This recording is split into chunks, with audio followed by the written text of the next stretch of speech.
weekend dumagsa sa filing of Certificate of Candidacy sa iba't ibang lugar sa bansa ang mga veterano, pati ang magkakaanak. Magbabalita, Simon Gualvez. Sabado nang maghain ng Certificate of Candidacy bilang independent candidate si veteran journalist Ben Tulfo. Habang nitong linggo naman, nag-file na rin ng COC bilang senatorial candidate si ACT-CIS Representative Erwin Tulfo. Tatakbo siya sa ilalim ng Lakas Christian Muslim Democrats o Lakas CMD na bahagi ng tiket ng Administrasyong Marcos. Git naman ng magkapatid, handa silang sumunod kung may batas laban sa political dynasty. As long as there's no law yet, then we let the people decide. Di po ba? Kung may batas na ho, then we stop. First, may sarili-sarili kami pag-iisip. Okay? Now, independently, yes, I have my own mind. Rafi is the man and Erwin is another man. The greater good is for the people. So it's not beholden to the party. Naghain na rin ng COC ang anak ni Senator Rafi Tulfo na si Quezon City 2nd District Representative Ralph Tulfo para sa kanyang ikalawang termino. Kakandidato naman para sa ikalawang termino si incumbent Valenzuela Mayor Wes Gatchalian. Ang kanyang kapatid at negosyanteng si Kenneth Gatchalian tatakbo rin bilang kinatawan ng 1st District ng lungsod. Sakaling manalo, 4 na silang magkakaroon ng pwesto sa gobyerno. Unang-una po, alam nyo, we are a democratic country, no?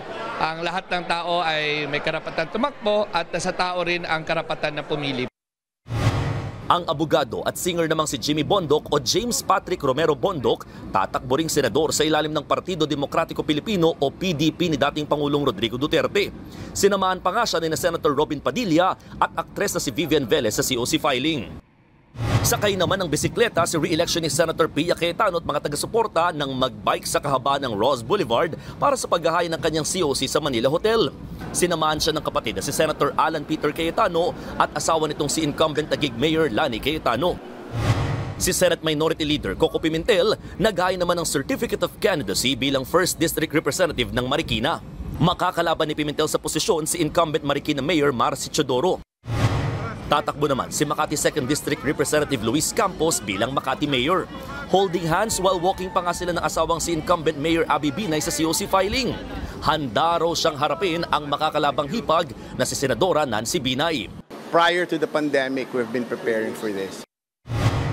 Nag-file na rin ng COC ang re-electionist sa si Pasig City Mayor Vico Soto at running mate na si Vice Mayor Dodot Jaworski.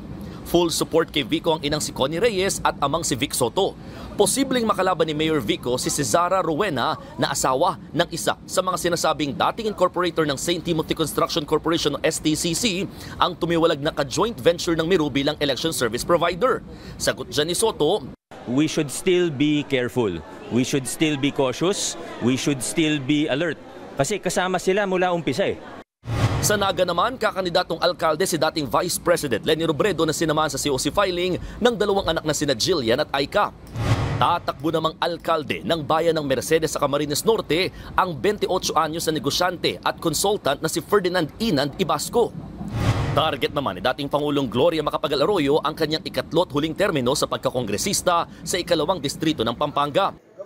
Habang ang aktor na si Raymond Ronquillo o mas kilala bilang si Raul ng FPJ's Batang Quiapo, tatakbong mayor ng Santo Tomas, Pampanga. Running mate niya ang inang si dating Mayor Gloria Ronquillo. Sasabak na rin sa politika ang pangalawang anak ng boxer politician na si Manny Pacquiao na si Michael Pacquiao na kakandidatong konsehal ng General Santos City. Naghain din ng kanyang con-can si dating Senadora Leila de Lima bilang first nominee ng mamamayang Liberal Party List. First nominee rin ng Komunidad ng Pamilya, Pasyente at Persons with Disabilities o P3PWD Party List si dating COMELEC Commissioner Rowena Guanzon. Second nominee naman ng Ipanaw Sambayanan Party List Group si dating NTF-ELCAC spokesperson Lorraine Badoy. Layon daw nila na isulong ang kapakanan ng mga katutubo kahit pakilalang red tagger noon ng mga lumad si Badoy. Bukod sa kanila, kinumpirma rin ng COMELEC na naghain na nitong weekend ang anak ni Janet Lim Napoles na si James Christopher bilang first nominee ng Kaunlad Pinoy Party List, habang second nominee naman ng ASAP na Party List ang aktor na si Zanjo Marudo.